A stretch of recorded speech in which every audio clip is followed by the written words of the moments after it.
And today we're talking about when things change. For as many of you are aware, things changed.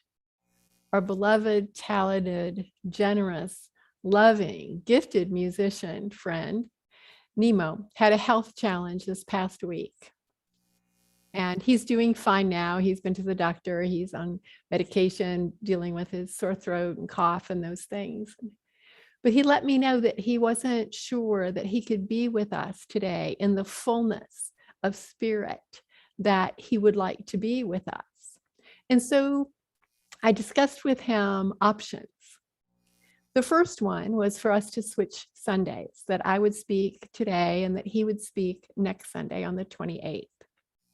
Or we could delay his talk until December, or that we could delay his talk until next year. Well, Nemo chose the first one, that he and I would switch Sundays. And this delighted me for many reasons. But the uppermost was that his choice conveyed to me how much Nemo wants to connect with us, how much he loves this community, and that he was looking forward to, presenting the music and the talk for us and joining with us heart to heart. And that just warmed my heart to know how much he was looking forward to this.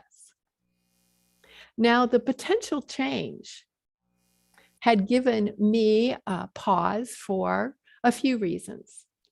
Yikes, I needed to prepare a message for today. And I needed to let everyone know about the change and let David know, yes, we did need him, and let Carolyn know for the slides, and Deborah Butler for the newsletter, and Nancy Mishka as she organizes the music. And I had originally selected today to be a guest speaker, and that I would speak on November 28th, because November 28th is the first Sunday of Advent. And so as I made this switch, I knew that I would be able to dedicate 2 full days to putting together a talk for today. I like to have a little bit more time than that, because I keep the theme of the message in my mind and my heart when I pray and I meditate, and I allow Spirit to guide me in creating a message that is meaningful to you. And I trusted that that could happen, that God's in charge. And as long as I turned to God first, that I really didn't need to worry about that. But then there was Advent. And I also realized that I might be one of the few people that realized that it was the first Sunday in Advent, and that we will still light our Advent candle. We will still move forward with our traditions, and it will be beautiful, all accomplished just beautifully. And that I don't need to be necessarily a part of that process. Now, that's a humbling lesson for me. A very humbling lesson, because yes, I'm your spiritual leader and I'm your senior minister, and I commit myself to being fully engaged in this church community. And there are some things that I will not be able to participate in, that I will not be there in person, or I'll not be available to participate in. Now, normally I do not suffer from what they call FOMO, fear of missing out. But sometimes it does rear its hand, and I have to calm it. I have to calm those fears and remind myself that I have the distinct privilege and honor of living the best of both worlds. That I get to live here in this beautiful area of Arkansas with my husband, Denny, and that I have my world with all of you. And so all of these thoughts went through my mind prior to making my offer to Nemo of switching Sundays. And that thought process took about a minute. For truly, there's only 2 questions we need to ask ourselves when we are faced with a change. The first one is, can I do this? Am I physically, spiritually, emotionally, financially, skillfully, whatever the questions are, am I able to do this? For first, we need to look at self-care. And then the second question is this in the best interest of all? Is this in the highest good of all? And that makes decision making really rather easy, doesn't it? If we all keep in mind those two simple questions, because it's not about me. It's about what's in the greatest good for the highest number of people. And we keep that in our mind each month as the board gets together. For it's not about what each of us wants or desires individually. It's not about our own opinion. It's about what's in the greatest good for our community and what is the vote of the members of the board. And then we stand behind that and we support that. Our world would reflect a greater expression of love and compassion for all if each one of us individually, in our neighborhoods, our community, our groups, our governments, and our nations really operated under that umbrella. What is in the highest good for all? Now, there may be some of you out there who were surprised this morning when you came in or when you joined us via Zoom that Nemo wasn't here. Perhaps you don't get the newsletter, or perhaps you don't open your newsletter and you were expecting our wonderful friend. And for that, I can only redirect you to next Sunday and to assure you that I'm extremely happy to be with you today, to connect with you today. The title, When Things Change. Notice I did not say if things change. For change is a given. It may be welcomed, it may be invited, or it may be temporarily denied or avoided. We might welcome it with open arms, or we may stand with our arms locked, trying to prevent that change from coming. Remember the popular song by the Byrds in the 1960s, Turn, Turn, Turn? That's based upon Ecclesiastes, the 3rd chapter, the 1st through the 8th verses. And the chorus is, to everything, turn, turn, turn. There is a season, turn, turn, turn, and a time for every purpose under heaven. This is all about change, that there are seasons, that change is natural, that it's inevitable. Change is part of our lives, always. If there wasn't change, we'd all still be infants. Change is part of our lives. And as we look at Ecclesiastes, sometimes we find that some of the parts are more difficult to embrace or accept than some of the other lines in this chapter, in these verses. You know, there's a time to be born and a time to die. Okay, we know that. We know that there is that natural progression in life. But what about a time to kill and a time to heal? A time to love and a time to hate? Well, we look at these things metaphysically. We look at these beyond the physical expression of these terms and apply them to ourselves and to our consciousness. We might say to ourselves metaphysically, what do we need to release or kill?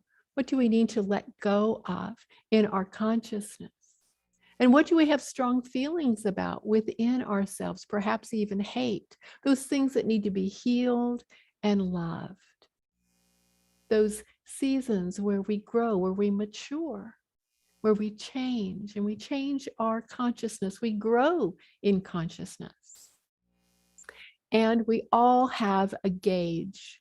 We all have a measure, a limit, a parameter of how much we can change, how much we need to process, how much time to handle at any given moment. And those parameters, they move from a little to a lot based on several things, several specific individual conditions in our lives. It could be as simple as, how much sleep did I get last night? Am I feeling rested? Have I been eating good food and my body feels healthy? Am I struggling with some sort of pain, physical pain? Am I struggling with some sort of psychic pain or emotional pain because in my relationships I'm having some conflict and I am feeling ill at ease? How much stress do I have in my life? For the greater the stress we have in our lives, the less tolerance we have for change. And it goes in the opposite direction as well. As our stress reduces, the more we are able to accept and adapt to changes. And I truly believe that that's one of the reasons we see so many behaviors in the news now that fall outside of what we would see as normal reactions. Fights breaking out on airplanes, and people losing themselves, getting really angry about minor infractions. It's almost a chronic attitude of victimhood, waiting for just one more thing to occur, and we're going to snap. We're going to lose it. Because as humans, we so desperately want to feel that we are in control. And it may seem trite or overused as a seeming excuse, but I do believe that the pandemic has created for many of us a limit to what we're able to handle or to process in a healthy way. For we have all experienced intense alterations to our way of living, our way of being in the world.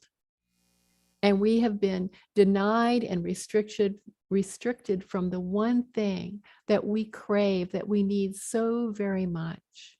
And that's that human physical connection. Hugs, holding hands, a pat on the back, or even to be able to see another person smile. And because of the mask, we're not able to. We've not felt control in our lives. And the way we function in our world, it has all changed so much. And it's had an effect upon us to process and to move through. I recall reading an article, this was early on in the pandemic, where a group of people had gone off on a rafting trip. And it was a long trip. It was almost a month long. And they were without cell service or communication from the outside in any form. And when they got back, and they got back to where there was cell service, all of their phones just blew up with text that said, buy toilet paper. It was as if they'd landed on another planet, for they hadn't had time to process all the changes that we had of going to multiple stores and finding the shelves getting emptier and emptier. And they were hit with it all at once with no time to process. And their reaction was just priceless. It was so precious. Well, we know a lot about change, don't we? Each one of us knows a lot about change, personally and as a society. Clarissa Pinkola Estes is an American poet. She's a psychoanalyst. She's a post-trauma specialist, and she's perhaps best known for her book, Women Who Run with the Wolves. And I share a quote from her, and I've condensed it somewhat as it is quite long in its entirety, but the words carry so very much power in its message, and I wanted to share what I could with you this morning. So sit back to listen to the words of Clarissa Pinkola Estes. In any dark time, there is a tendency to veer toward fainting over how much is wrong or unmended in the world. Do not focus on that. There is a tendency to fall into being weakened by dwelling on what is outside your reach, by what cannot yet be. Do not focus there. That is spending the wind without raising the sails. We are needed. That is all we can know. And though we meet resistance, we more so will meet great souls who will hail us, love us, and guide us. And we will know them when they appear. Ours is not the task of fixing the entire world all at once, but of stretching out to mend that part of the world that is within our reach. Any small, calm thing that one soul can do to help another soul, to assist some portion of this poor suffering world, will help immensely. It is not given to us to know which acts or by whom will cause the critical mass to tip toward an enduring good. What is needed for dramatic change is an accumulation of acts, adding, adding to, adding more, continuing. One of the most calming and powerful actions you can do to intervene in a storming world is to stand up and show your soul. Soul on deck shines like gold in dark times. The light of the soul throws sparks, can send up flares, builds signal fires, causes proper matters to catch fire. To display the lantern of soul in shadowy times like these, to be fierce and to show mercy toward others, both are acts of immense bravery and greatest necessity. Struggling souls catch light from other souls who are fully lit and willing to show it. There will always be times when you feel discouraged. I too have felt despair many times in my life, but I do not keep a chair for it. I will not entertain it. It is not allowed to eat from my plate. The reason is this. In my uttermost bones, I know something, as do you. It is that there can be no despair when you remember why you came to earth, who you serve, and who sent you here. The good words we say and the good deeds we do are not ours. They are the words and deeds of the one who brought us here. In that spirit, I hope you will write this on your wall. When a great ship is in harbor and moored, it is safe. There can be no doubt. But that is not what great ships are built for. This comes with much love and prayer that you remember who you came from and why you came to this beautiful, needful earth.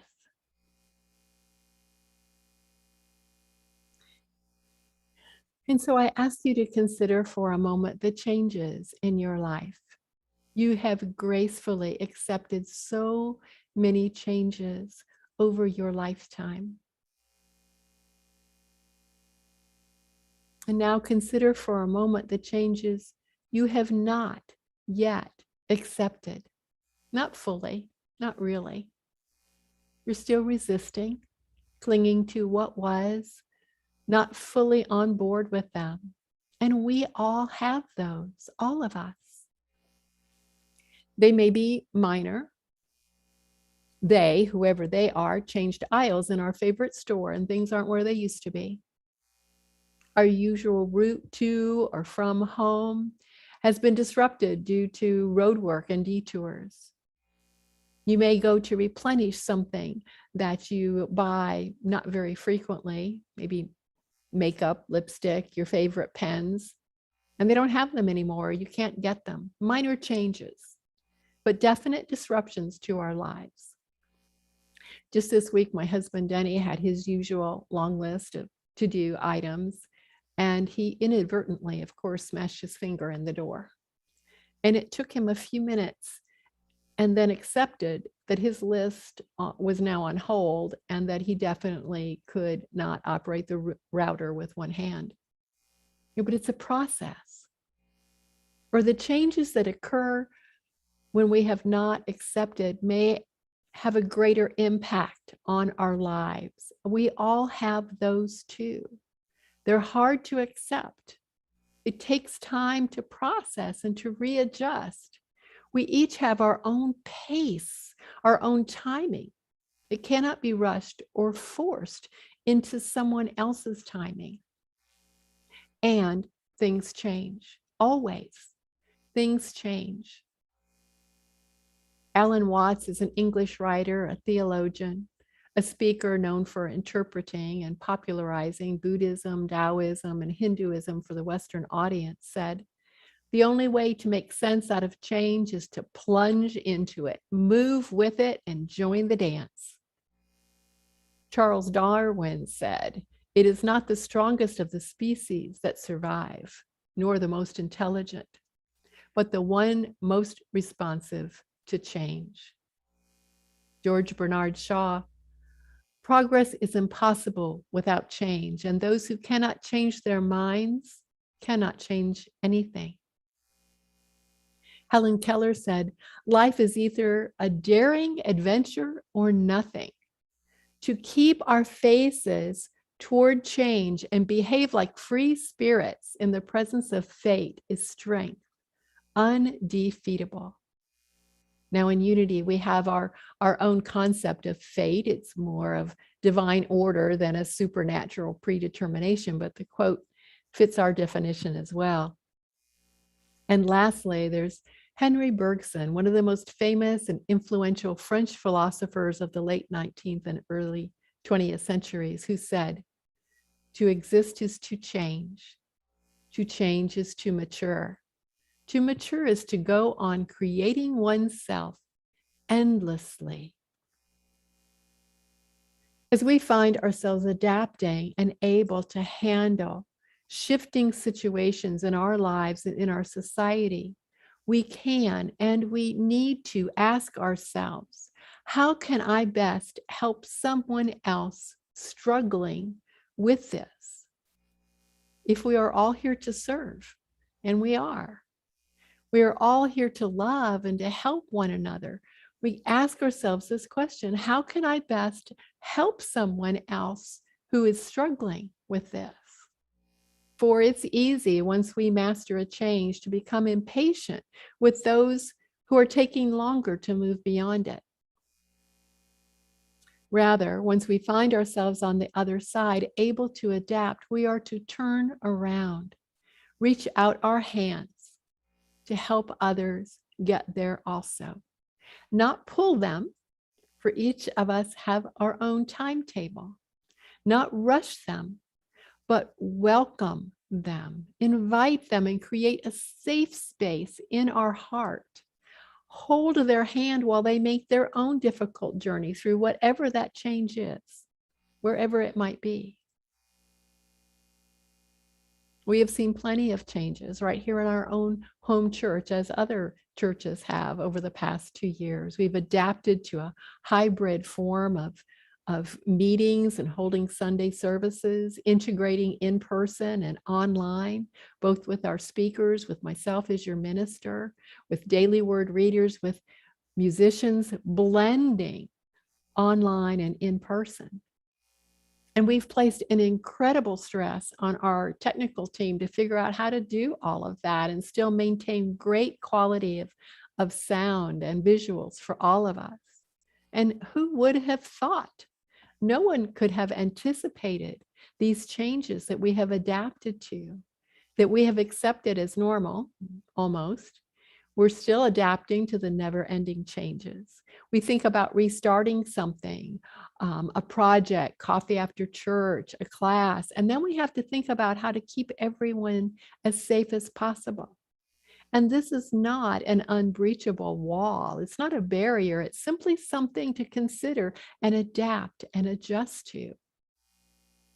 I recall being in one meeting and someone commenting that they were zoomed out. That was a popular saying for a while at one time in our transition. And I remember thinking, that's good to know. I'm sure there are people in our congregation who feel that way, who are having a hard time with this transition. How can we help them? What can we do to lessen their struggle and make this easier? And those are the questions to ask ourselves all the time. Whenever we have mastered a change, what can we do to help another through making that change? Not stand on the other side with our arms crossed and tapping a foot and looking at our watch like any time now. No, that's the ego at work. And let's give that ego a rest. Let's open our hearts with understanding, love, and acceptance. And let's not leave anyone behind in any situation in our world. We may someday be that one struggling, unable to adapt, and happy to be graciously invited across the chasm that we're having difficulty crossing. Ram Dass said, we're all just walking each other home. That's true. We're all just walking each other home to that innermost, inside, still small voice, our highest consciousness. And so when change happens, and it does, plunge into it, move with it, and join the dance. And when you figure out the steps, show it, teach it with patience and with great love to someone else that is waiting in the wings. Master the dance and invite others to join you in their time, at their pace, and allow them to make up their own unique steps. For when change happens, you are ready, for you are the great ships ready to leave the safety of the harbor. You remember why you came to this earth, who you serve, and who sent you here. And so it is, my friends. And so it is. God bless you today.